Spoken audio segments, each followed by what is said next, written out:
What is good, Steelers Nation? Hope everybody had a fantastic and smooth week. I wanted to jump on here today to answer some of your all's questions before we, head off to Latrobe for Steelers training camp.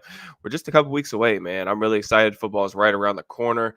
Also wanted to just kind of take a little bit of time just to explain some things. No video in the past like week or so. We had another interview lined up earlier this week, just some communication stuff and some things fell through. So that's getting pushed back. I'll try to get that rescheduled, but with training camp right on the horizon, I'm not sure if we're going to be able to make that work or not. But normal kind of operating procedures with the 1 to 2 videos a week will begin again next week. So I have a couple of topics that I'm going to kind of start off with, some things that I've kind of floated around on Twitter that I wanted to get my thoughts out there on. But also, like, y'all know how these Q&A things kind of go. We kind of just go where they take us, right? Like, you guys ask questions, I'll answer whatever I can.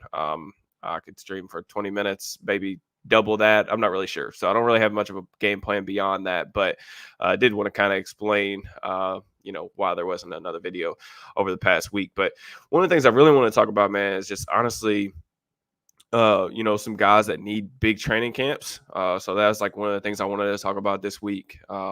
But I think really starting off with, I want to talk a little bit about Calvin Austin. I tweeted something out on my Twitter page, if you follow me over there, just about in talking with, players, guys that have seen the Steelers practice so far, like reporters, people that have seen them in person. Everyone is bringing up Calvin Austin and how fantastic he looks, just how much more comfortable he looks, a year removed from that foot injury that he had to have surgery on. Everyone is like ranted and raved about him. And this isn't necessarily me asking people like, hey, how does Calvin Austin look? This is like unprompted conversations just about the team. And more than, 2 or 3 people have told me just how impressed they are with how he's looked so far this spring. Y'all know how that goes, man. I mean, there's always a couple of those guys that stand out in OTAs. Can they continue that momentum into training camp? Can they continue that momentum and build off of that once the pads come on, you get into the preseason, into the regular season? That's definitely something to look for. But, some of the things I think that are worth mentioning with Calvin, man, is just I think that people are really underestimating a little bit just about how much that foot injury really set him back. I think anytime you're recovering from something like that, especially at the receiver position, it's notable because it affects the way and the amount of trust that you have on your foot when you're cutting, trying to make those sharp breaks during your routes and stuff like that. And you saw some of that on film, right? Like the struggles to decelerate and things like that. I think that's hopefully behind him. I know he's been putting in a lot of work, because there's so much opportunity in the wide receiver room right now, aside from George Pickens, to kind of carve out their own kind of role, whatever that may be. And he has a good opportunity in front of him. I'm excited to see what he's going to do with it. I still think, relying on him to be like a potential wide receiver 2 is probably out shooting, his projections, but it's kind of a little bit difficult with that, right? But I am excited to see, because I think he's going to take a step forward and really kind of remind some people that I do think that he has a chance to be like a nice complementary player in this league, just because of his speed and things he can do because of that. So he would be the first guy that I think, needs to have a big training camp, not just for himself, but also for the team, right? Like there's a glaring hole at wide receiver 2. They're going to probably be mixing and matching all season long, assuming that they can't get a trade done. So his, availability first and foremost, and production is huge for the Steelers offense. And I think if you look at some of the production metrics last year, they're not pretty, right? Like you look at, there's out of 120 qualifying players, according to Pro Football Focus, he was 106th in yards per route run. Things were ugly. Things were ugly for a lot of guys on offense, but, hopefully he can bounce back. Hopefully he gets a little bit better quarterback play and, is in an offense that I've seen devise some creative shot plays for guys with similar skill sets of his. So I'm excited about that. I think the next guy I really want to talk about is just that I'm really looking forward to seeing in person. And like, I'm kind of looking at this through the lens of guys that I'm going to be watching for really closely when I travel to Pittsburgh. So at the beginning of the month, the 1st through the 3rd, I'll be there for 2 or 3 practices in a row. So I'm really excited to watch like these players, and I'll kind of give my reasonings for those. But, Corey Trice is another guy. We talked a little bit about Trice with the interview when we had Braden Fajoko on the channel. If you haven't seen that interview, it was tons of good insight just about the team and his kind of journey. But he mentioned Trice is a guy that's been extremely inquisitive in terms of asking the veteran players for help, like how to take care of his body. Those injuries that he's had have been like freak injuries, but like he's really taken a very professional approach in the off season. And he's also somebody that I've heard from more than one person, more than just Braden, about how good he looks in his rehab. And he's came a long way over these past, 12 months since he got hurt. I think it's difficult to count on a guy like that because he's had so many struggles staying healthy over the course of his football career. But I just think back to the talent level that I think that this kid has and how much I really liked his Purdue tape. And I'm just really excited about what he could potentially be. And we talked about this a little bit on the Steelers afternoon drive earlier today with Smitty, but the quarterback position's tough because, Cam Sutton is a guy that, has, been suspended for the first, portion of the season. And then we're going to get, we're going to get to see him in training camp in the preseason. But then, he was probably going to be the top backup to the outside corners, Dante Jackson, Joey Porter Jr. But without, him being available, it's kind of difficult to see, who's going to be that top backup. And that could end up being Corey Trice. That could end up being Darius Rush. But the thing that's notable, man, is, you're one injury away from having the chance to play a significant amount of snaps. So I want to definitely touch on that. But I'm optimistic about Trice. Really love the skill set, love the profile. Just praying that he can be healthy, man. Because I think if he is able to stay healthy for any length of time, I think people will really begin to appreciate just how talented that kid is. But staying healthy is first and foremost, man. Like if he gets banged up again in training camp, he's going to be probably on the outside looking in, just because 7th round pick. Guys that don't stay healthy can't get on the field. You don't have the chance to prove yourself. So, Michael, I really appreciate the super chat. I know we got some people rolling in here. If you guys could, man, just help me. Drop your comments in the comment section. I'll get to as many of them as I can. Like I said, I got a couple of topics I want to touch on, but I'll get to as many questions as you all have. But if y'all can, just hit that like button for me so we can get this out to as many people as possible. But this is a good question from Michael. Rank these training camp battles most excited to see. Looks like Troy, Frazier, Roman, Peyton versus Harrison Warren.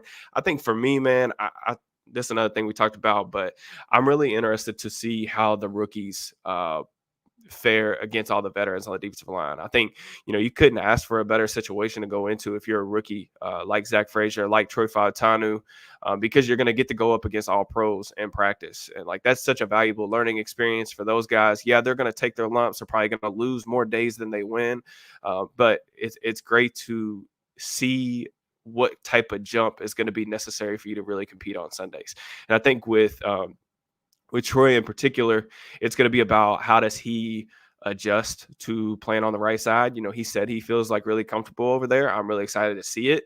But going up against TJ Watt every day in practice, like one thing I've always admired about TJ in the times that I've been able to see him in like training camp settings, or just, you see him on Sundays. The dude gives his his all on every single rep. I mean, he's like absolutely balls to the wall, feet to the fire, every single rep. And I really appreciate that approach to practice because I think it makes other people better. And then with Fautanu, man, I think that, his athleticism is going to be really key. And I think that getting him and Broderick up against two of the best edge rushers in football is like really important.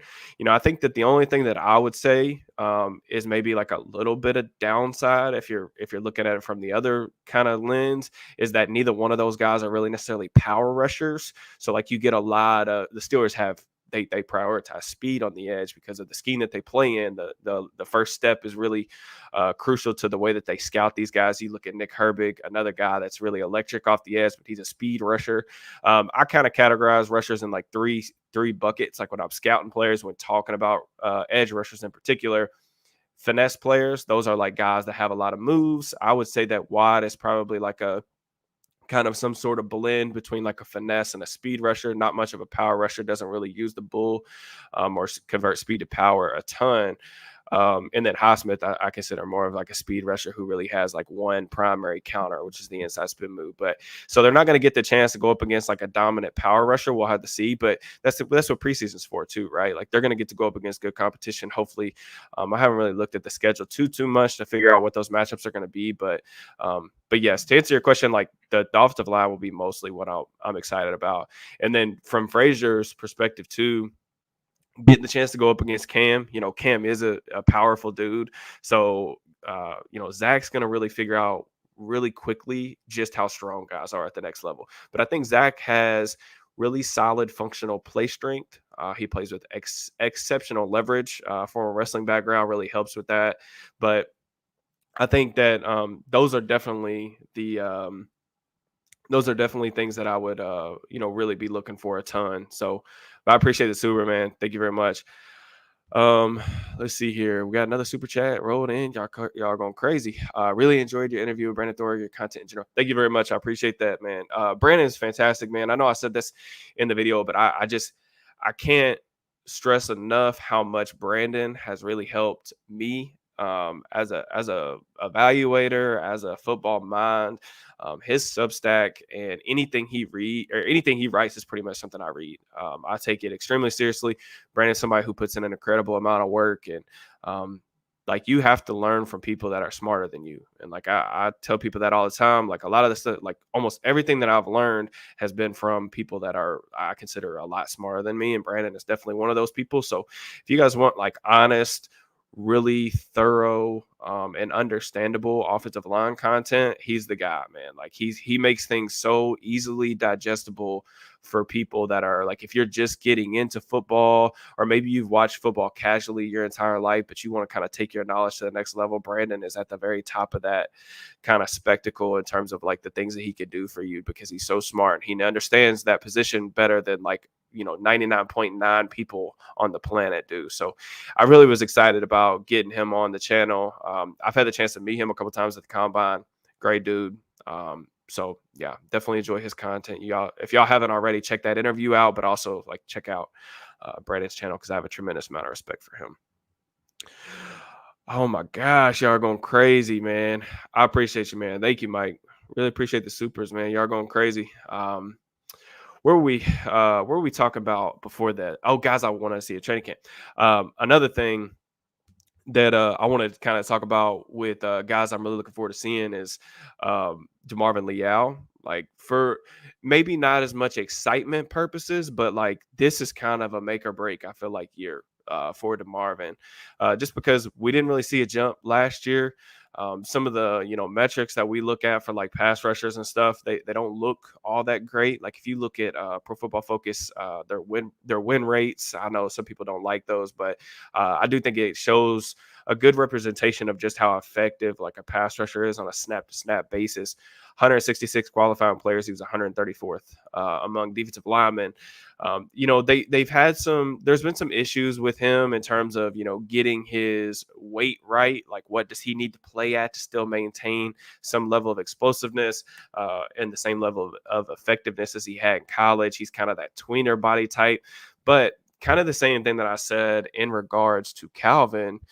There's a lot of opportunity in front of him. Maybe not as much as in Calvin's case, just because the starters are really intact. Like, who the starters are going to be. It's going to be Keanu Ben's going to be playing at the zero tech. You're going to be getting, Larry Ogunjobi and Cam Hayward at the defensive end slots. But, after that, Armand Watts is no longer around. They didn't really address the position too heavily. I mean, they drafted Logan Lee late on day 3. He's a guy who has a chance to make the roster potentially. Dean Lowry, they brought in him for free agency, but like his was a very, I think either the vet men are very close to that. So they didn't really address the position. They're really relying on some of these younger guys they've got, Leal, Isaiah Loudermilk, to come in and like take another step forward to take on some snaps, because you're going to need, you really need to be about 6 deep for real on the defensive line. And I'm a little bit conflicted with Leal just because he's probably a player that I will I think it's pretty set in stone that I will miss on his evaluation. I gave him I think he was like the 60th ranked player on my big board when he was coming out. I had him with like an early third round grade. So I thought the Steelers got really good value where they got him in the third round. I trusted that they were going to be able to figure it out. But like one thing I really liked about Leal's college tape is that he was a pretty refined pass rusher. Like I saw multiple moves on his tape. I thought that he was going to be able to affect quarterbacks, get them off their spot. I thought that the quickness was nice. He didn't have enough to like necessarily play out on the edge, but like I thought the first step was good to win on the inside. There was some good hand usage. I just thought that really like he just needed to get stronger, particularly as lower half to be able to anchor in against double teams in the run game, things like that. But honestly, we haven't seen any of that. Like, I don't know what happened. Like, I even thought that he played like a little bit better in his rookie year preseason. Like, I thought that there were some flashes. I think they played Jacksonville his rookie year in the preseason. I thought he had a good game there. But like, if you just watch like the times that he's got out there and been able to rush the passer, I mean, he looks like a guy without a plan. And that's been extremely surprising to me. Not really sure of the reason for that. Maybe it's just too much thinking. There's so much in his head. It's difficult to really say, but he just hasn't developed the way that I was really anticipating him to. But he's a guy that I think, is definitely not a lot to make the roster because they brought in some other guys and, it's wide open competition. So he's going to need a good training camp, not just for his sake to continue to stay on this team, but the Steelers would really benefit from him having a good training camp as well, just because, Cam Hayward's getting older. Like Larry Ogunjobi's always been a pretty hot and cold type of player, but he's also a guy that's getting a little bit older as well. I'm really excited about, I'm sure you guys have seen me write or, seen me talk about the jump that I'm expecting for Keanu Benton.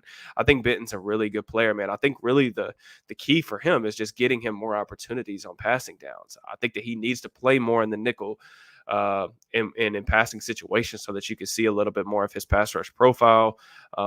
I like the hand usage. I think that, you're going to see some good things out of him. I think he's going to take a really, really nice step forward. But even assuming that I'm going to get to see him more in those nickel packages, I still think that you're going to need, at least 1 to 2 more guys. I'm just not sure where that answer is as we currently look at the roster. So I appreciate you guys tapping in with me.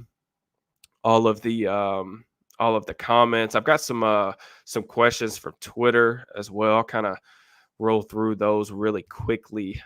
Put this out earlier, and like I do this, so if I'm jumping on for like a Q&A, I will put it out there for Twitter, just because I know some people can't necessarily get in here to the live streams, but I want to try to make sure I'm getting to as many questions as I can.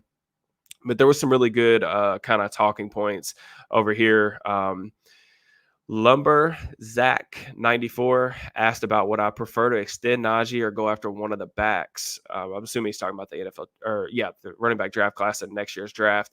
If you prefer the latter, who would you think would fit nicely with Jaylen Warren? So one of the things I've been really focusing on for Steelers Now in my written content recently has been looking at the college football landscape. So finishing up like my summer scouting. My summer scouting is a little bit different than people that get to do the draft contents or evaluation stuff year round.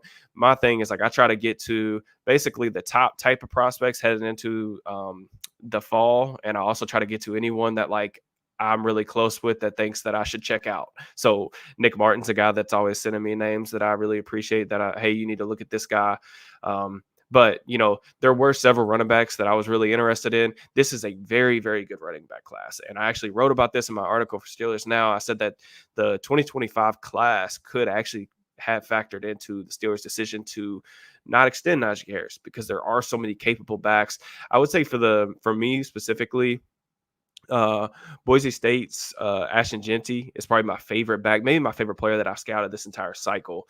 He went crazy last year, 6.2 yards per clip, very good creation capacity. He's twitchy. He's a dual threat guy. He can catch the ball in the backfield. He would be a guy. He runs with a low center of gravity. I think he's only listed about 5'8". So he's a guy that, I think would be, kind of in Warren's kind of build. They're built kind of the same, but I think they're both kind of backs that can do multiple things in the backfield. I don't really have it was hard for me to find weaknesses for his game just because they were like his tape was so good.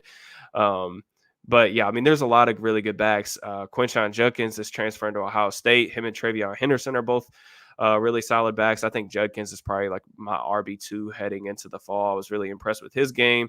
He just runs with he has nice size, but he just runs with so much force and power. Really appreciate his vision, how he can set up guys in the backfield. Ollie Gordon, he's made headlines recently for the wrong reasons. He got in some trouble that led to some controversy, but he has really good change of direction. He's a bigger back. He's like 6'2", 215. The way he moves, though, is pretty rare for his size, but he can get downhill. He can make guys miss. Last year against West Virginia, I think he ran for like 282 and 4 touchdowns. And he walked off the game with a touchdown. So he's an awesome player. If you're wanting for like more like a power back, I think Omarion Hampton from North Carolina is a guy that makes sense.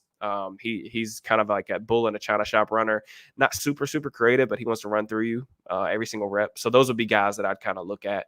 But for me, I don't think that they're going to get anything worked out with Najee. I do think that Najee's probably going to play out the final year of his rookie deal, and then we'll see where that happens. I would imagine that he probably is going to get an opportunity to play elsewhere next year for a decent contract, and the Steelers will have to move on. So it is what it is. But I still think that, having said that, I think Najee's going to have a good year. I'm excited to see him in this offense, really run heavy offense. So we'll see what happens, man. Steve had a good question about when I'm headed to training camp, Arthur Smith's going to be installing the new offense.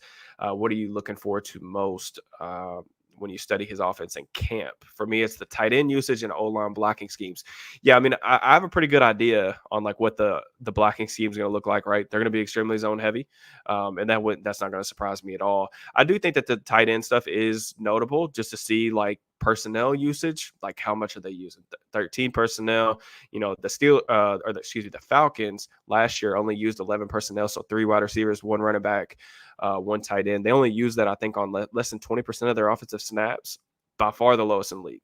So, like, with the Steelers' question at receiver, is that going to be enough to pivot elsewhere? Like, I'm just curious on how that all works out. But yeah, I would say like the tight end usage, personnel groupings are the big things for me. Also, I'm really curious on like how much play action we see, like how much moving of the launch point do we see. I don't think we're going to get very many hints on like the QB run game, like usage and stuff like that, but just because of the setting. But I say this all the time, and I think I said this recently in one of the interviews that I did. I think it might have been with Bobby Peters when we were talking about Arthur Smith's scheme on the channel.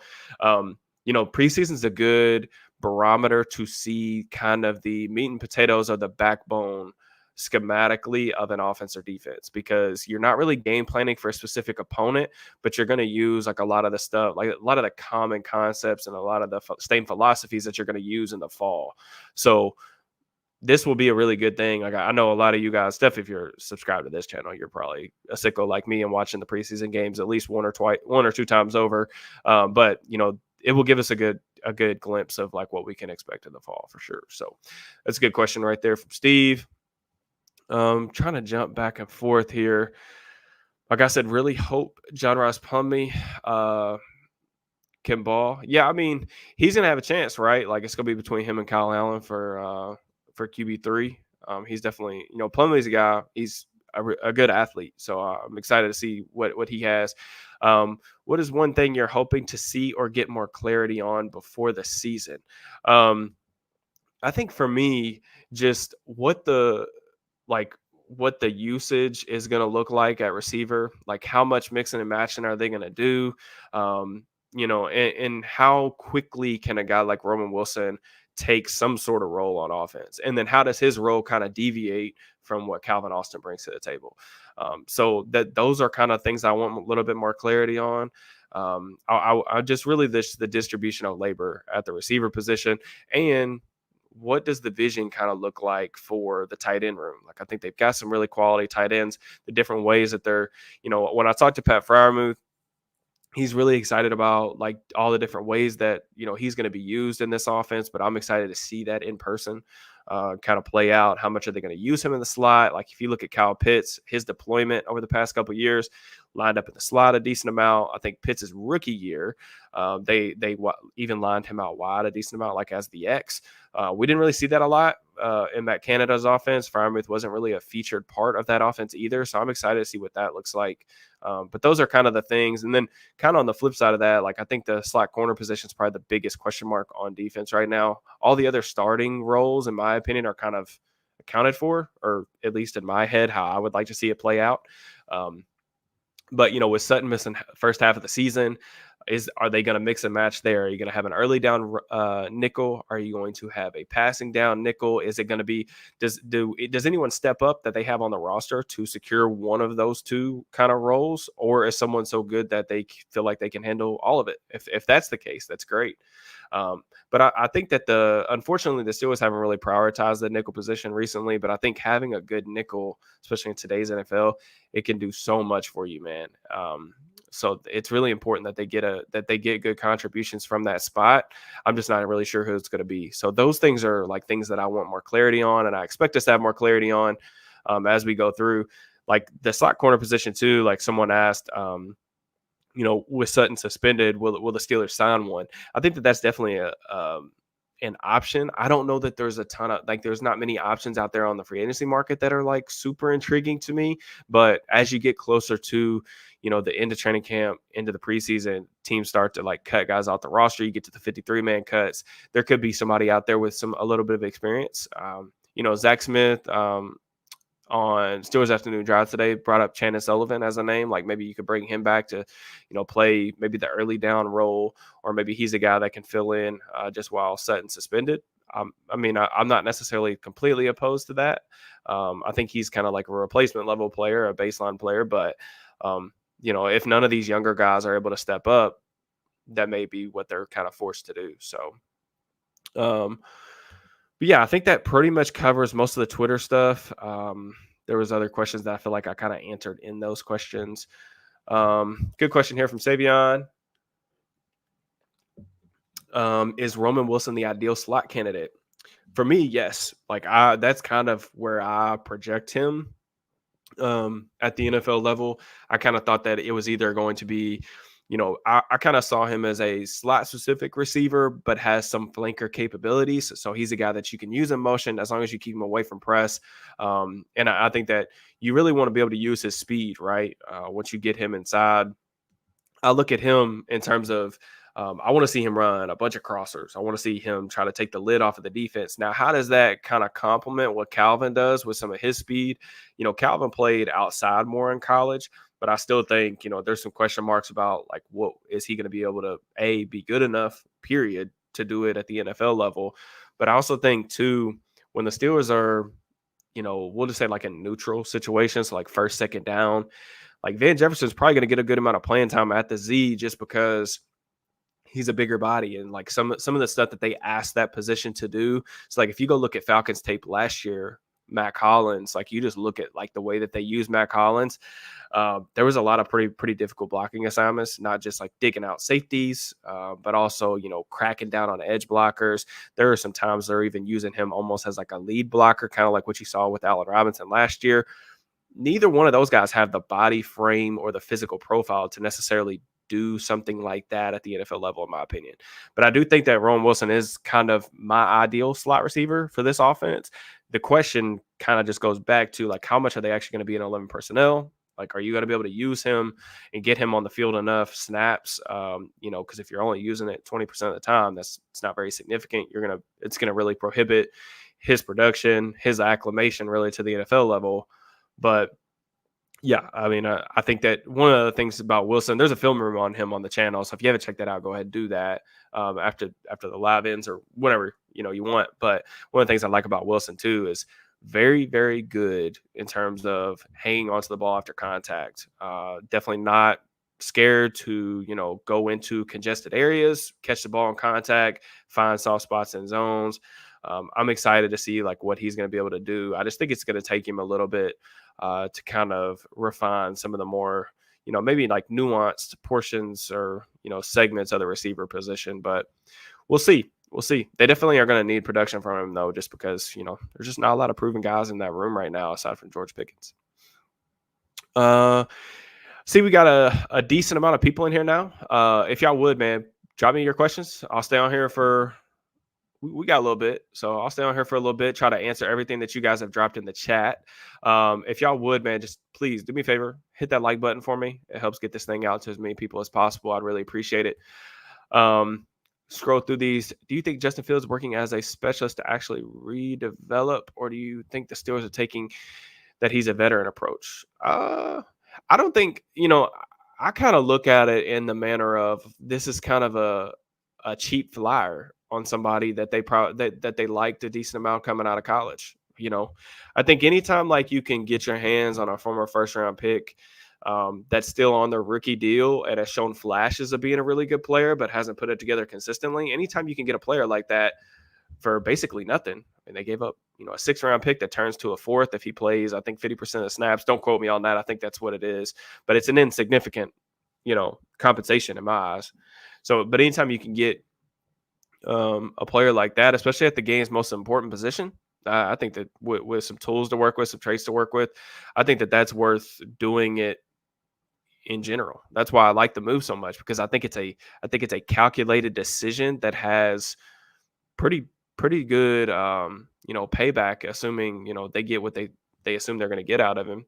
But I don't think you look at it from like a veteran approach, because I think that's more like, when I think of that, I'm thinking like you're signing a backup, or you're trading for a backup that you know exactly what you're going to get every Sunday. Like maybe a Kyle Allen's like that, like a guy who's been in multiple offenses. He's a guy that you think can do the necessary things in your scheme to help keep the offense afloat. I just think with Fields, he's so dynamic, like with his running ability, with his legs, the way that he throws the deep ball, how accurate he is at that portion of the field. I think that that's somebody that you're still looking, has some untapped upside potential. Like those words can be kind of tricky once you get into, year 3, year 4, because it's like it only carries you so long. But at this position with this type of traits and tools, and we've seen flashes, right? There's been games where Justin's taken over games completely. He's looked like a really dynamic player. It's just we haven't seen it consistently enough. So I'm excited to see what he looks like in a new environment. I don't think it's enough to necessarily say he's quote unquote the future of the Steelers offense, or same with Russ, man. Like they don't have a quarterback signed for next year, so like that's one of the things that I think is exciting. I'm getting to learn a new offense. I'm getting to see new players at the quarterback position, and there's a lot of uncertainty around that, which I think probably makes maybe some people in the room or in the organization uncomfortable. But I also look at it from like a fan perspective, and for me, my perspective of just, we're going to get the chance to see which of these guys fits the best, and hopefully one of them pan out. So, and if it doesn't, like you didn't give up anything to go get Russell Wilson. You didn't really give up anything to go get Justin Fields. So they're just cheap flyers. That's why I've talked a lot about, I like the approach, even if the necessary end result isn't what the fan base is hoping for, or what we're all hoping for, like a deep playoff run. Even if these guys don't necessarily pan out, I like the approach, because I think that it just makes sense in my head on how they came to that conclusion. So, results matter when you're, the ones making those decisions, and I totally get that. But I'm like a big process guy too. Like I try to understand like the process of why decisions are being made, and as long as I can understand, as long as I can understand the process behind stuff, I definitely will co-sign that. So. Just listen to the Steelers Afternoon Drive. Appreciate that. Y'all brought up it's a good receiving class. Disappointed to have this hole coming out of it. Yeah, I mean, like, and I don't want to gloss over the fact that they did add Roman Wilson. I think that Roman Wilson's going to be a solid complementary player. It's just my viewpoint of him was kind of he's a guy who I would want in the wide receiver 3 role. So that was the whole thing in the offseason, right? Like they were going to have a hole somewhere, because they just went into the draft with too many holes that they weren't able to address. And, there's different reasons for that being the case. But, my point about what I was saying with that isn't necessarily like, I mean, it is how I feel, but I just think that, there will be people that are going to, want to hold Khan accountable for those decisions. And my viewpoint of it is like, you can't really defend and say like he didn't have the options available to go out there and get a replacement level wide receiver 2, because there were plenty of guys available. Like there were guys available in free agency, even if they weren't like wide receiver 2 capable players. There were better players out there than like, Van Jefferson. Like I brought up that yards per route run stat that Calvin Austin was like 106th out of 120th. Van Jefferson was 120th last year. So like there were better guys available. I understand they're wanting to bring him in because he's been in the offense. He understands the system. He's played in similar offenses over the course of his career. There's value in that, I think, but it is what it is. Who would you rather have had, Frazier or Mitchell? I will continue. Like I know several people have asked this in different ways on Twitter and when I've done these kind of Q&As, even immediately after the draft. I'm always going to go back to like how guys ranked on my board. So like Mitchell was a lot higher on my board, but having said that, like I understood the direction to go get a center because they made that very, very clear. If you actually listen to, some of the comments, they wanted to get an upgrade at center. I refused to believe that Nick Herbig was the answer. So I knew that they were going to want to upgrade the pivot, especially how poor that play has been in recent years, really since Pouncey's last year. So for me, I would have taken AD Mitchell, but that's really just because I was a lot higher than AD Mitchell than the consensus.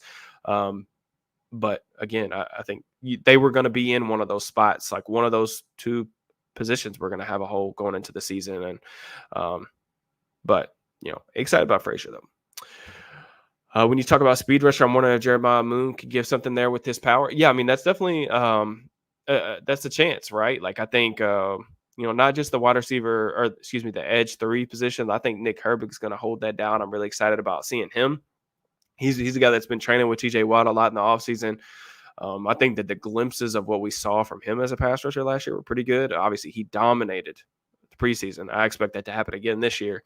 But, the edge 4 spot, it's wide open. Like that could be another position that they go out and, maybe add a guy from, from another roster once the 53-man cuts happen. But, there's a chance for him. And like they were clearly high on him too, talking about Moon. So, all right, try to get to a couple more of these questions here. Do you think Frazier and Troy will be starting game 1? Frazier, I feel better about than Troy, but I would say there's a good possibility that it happens, man. I really do.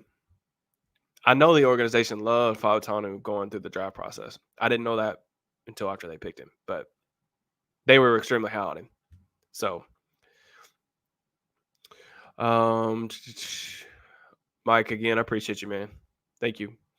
How true is the report of Broderick as a starting left tackle? That matches everything that I've heard. So everything that I've heard from like Nick Allen and those guys is that Broderick's probably going to be the left tackle, which I think is fine. Like I understand the decision there. So is that the report you're talking about, Ryan? If it's not, I haven't seen it. But if you're just asking if I think that Broderick is going to be the left tackle, I do. What jump of playing time do you see for Herbig?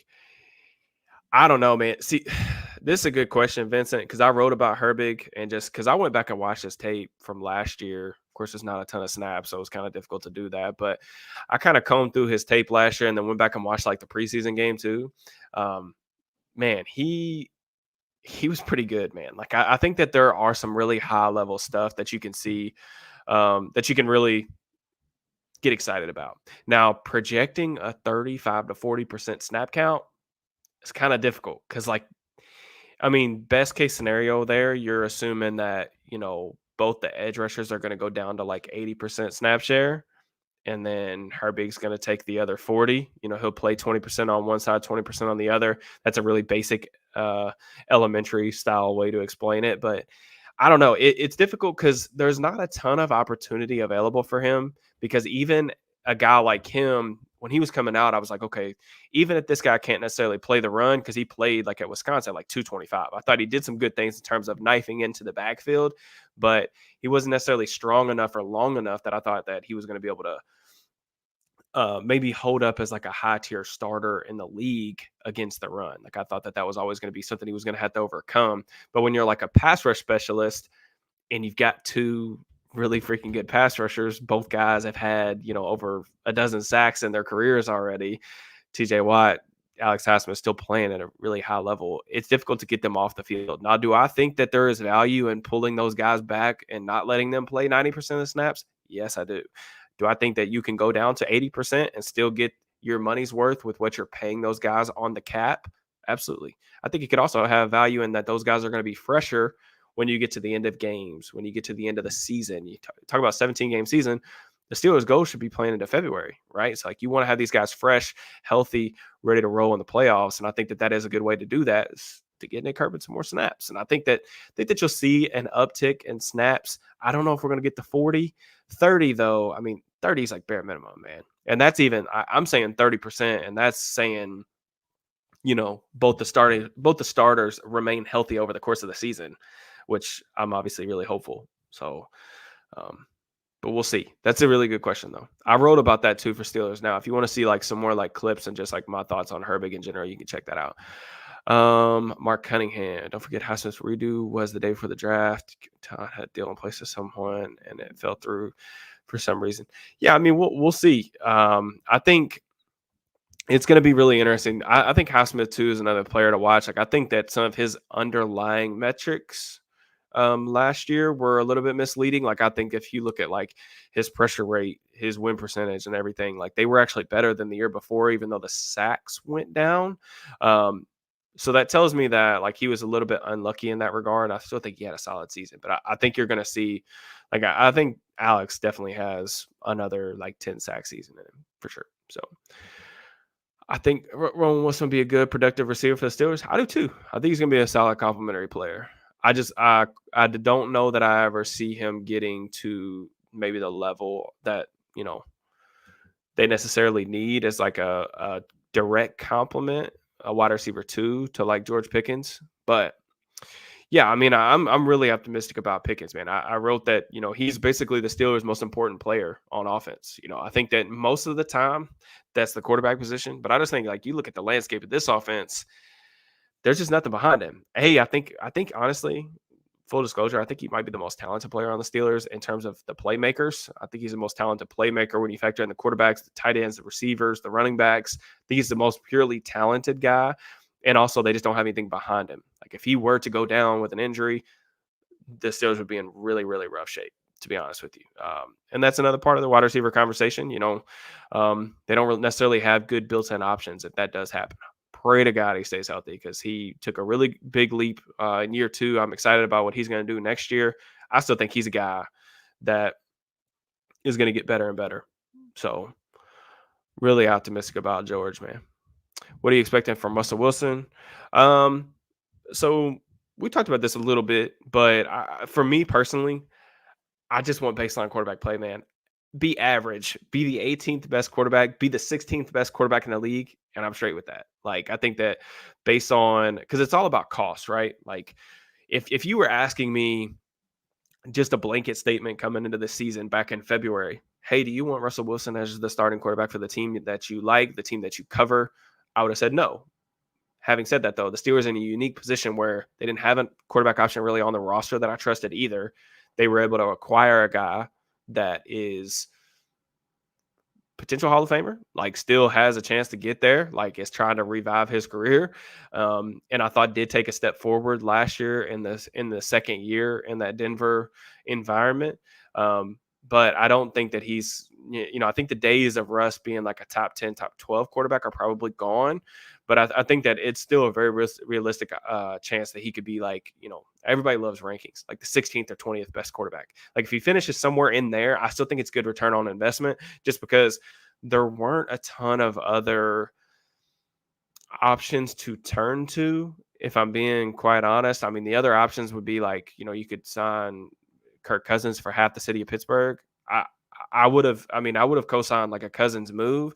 It's a lot of money, but like you do sacrifice from a cap situation if you do that. I'm still not sure if he's a good enough player, especially coming off that injury to get them over the top.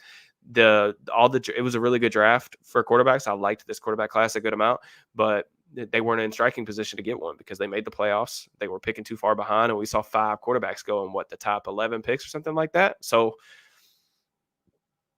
there weren't very many good options. I said, for you guys that are longtime subscribers and were with me through the football season last year, y'all know, man, like I was straight up about they needed to get really serious about upgrading the quarterback position and upgrading the offensive coordinator.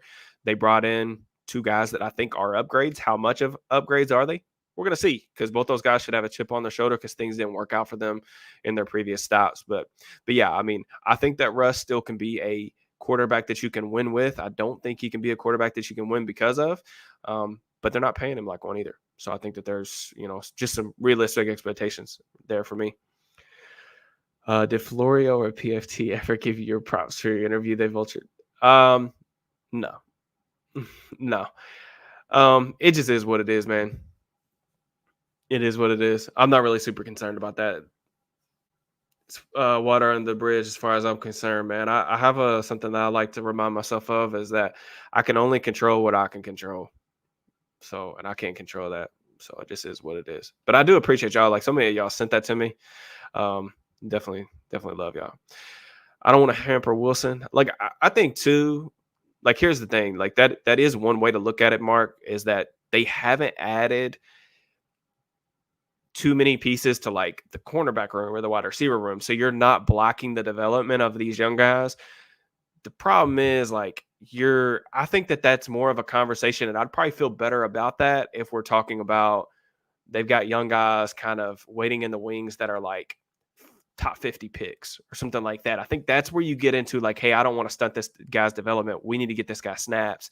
But like when you're talking about, and I think that these guys do have some potential. Like when you're talking about the Darius Rushes of the world, guy who was waived, been on a couple teams already, guy like Corey Trice who missed all his rookie season. Like, yeah, there's potential with those guys, but it's also kind of scary. You don't have a lot of proven talent behind those guys.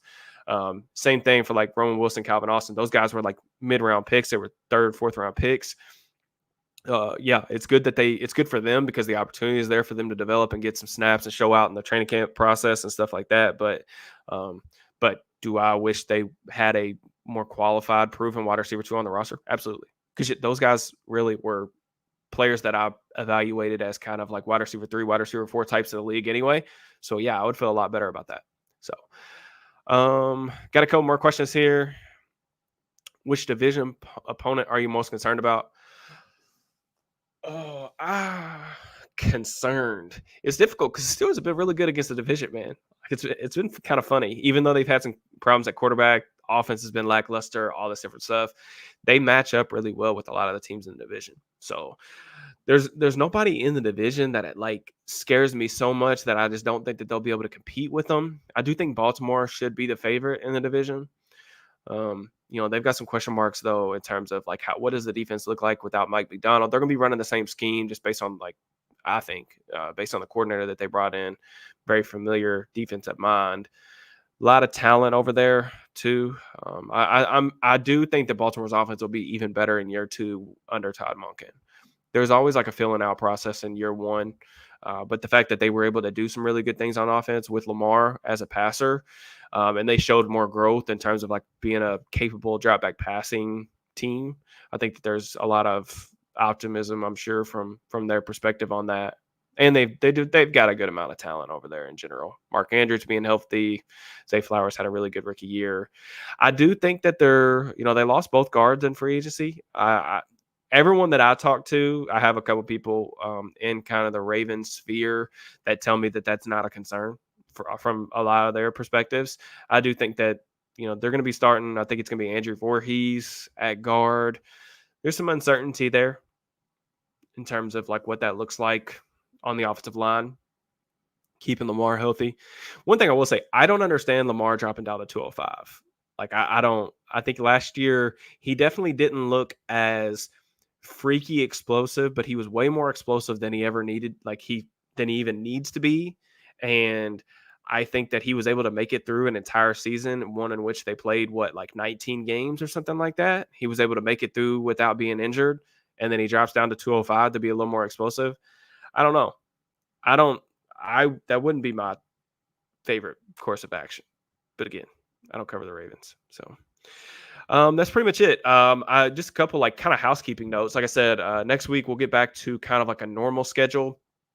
I'm headed to training camp beginning of August for a couple days. So kind of my thought process there is that I will kind of come back and do a similar kind of live stream on the channel of, hey, this is what I learned. This is what I thought. I'll try to keep as many notes and everything. And of course, like I'm going to be writing stuff like takeaways and everything for SteelersNow.com. So you guys can check those out as well. But I'm really excited about getting to see the team in person for the first time for my own eyes. And then we've also got some really cool stuff coming up on the channel. I think we'll see about getting the interview that canceled early this week. We'll see about getting that rescheduled, but the time frame just may not work out. But I'm really excited for those of you guys. I know we got a lot of like new subs and everything, but I'm really looking forward to some of the things I've got planned for like the regular season. We're still going to do like the preview show, the day or two before of whatever matchup comes that weekend. We're going to do like a post game show where like as soon as the game ends or that night, I'll hop on here and give my thoughts on the game. And then we're still going to do like the film room stuff and just some different videos, talking points and things like that through the week. But we also, like, one of the things, like, I've been working extremely hard, like kind of behind the scenes to kind of look at some different things, some cool things, not just for the channel, for me, but also for you guys. I think that we've got our first sponsorship locked up. So I've been talking back and forth with somebody about sponsoring the channel. Really excited about that because not only is that kind of the growth, the next step for me and for the channel, but they're also going to provide, I think, some giveaways hopefully through the season for you guys, and it will be stuff that you all will definitely like. So I'm excited about that partnership. That should be live, I believe. They're telling me that we'll probably have it done and everything signed off on and stuff by training camp. So like probably like the next time I'm live is maybe when I'll announce that or something like that. I don't know. If not, I'll announce it on Twitter too. But like I'm hoping that we can kind of kick things off, and I'm really excited about what that's going to look like. And I think you guys will really like this sponsorship. One of the things for me when I was kind of like looking around and just talking to different parties and stuff was I wanted like a sponsorship that was like relevant to the channel. Like I didn't want to just get some like random sponsorship, but I wanted something that was going to be able to, help me out a little bit, but also help you guys out a little bit, like make it worth it for you all. And the things that, we've talked about so far have definitely been worth it. So I'm really excited about what that's going to look like. And I think that you all are going to really like this one. So I'm really excited about it. It's a company that I've used before, like I've been with before. I've done some stuff with them before. So I like their reps, their brand. And I'm really excited to announce it. Like I said, I just don't want to do that right now because it's not completely a done deal, but it's going to get done. So I'm excited about that. But those are some things we got coming. I think next week we're going to do a film room. We're going to do a film room on a rushing concept. I know I've got planned for potentially Monday or Tuesday. And then I'm also going to be trying to do like an offensive and defensive preview before training camp. So I may look to have somebody on to kind of preview, go through the roster, kind of look at our expectations for each positional group and things like that. So if that's something y'all are interested in, just definitely let me know that as well. But yeah, we'll go back to kind of the 1 to 2 video kind of format, hopefully for the rest of the off season, with the exception of, I think it's the last week of August, first week of September. I'll be taking a week off because it is my only vacation of the year from both jobs, and I will not be doing anything that week. And I'll be out of town. I'll be in Disney World with my daughter and my family. So, but I'm really excited about that. Like I said, we'll have a lot of cool stuff coming up on the channel. Just because I go AWOL a little bit for like a week or so doesn't mean I'm not working. A lot of times it's when I'm trying to get stuff done for the channel behind the scenes. So, but I really appreciate your all's support. If y'all would just hit that like button for me on the way out. And I will chat with you guys here in a couple weeks. Like I said, videos will resume next week. I hope that you all have a fantastic weekend. Don't work too hard. Get some sun. Peace and love.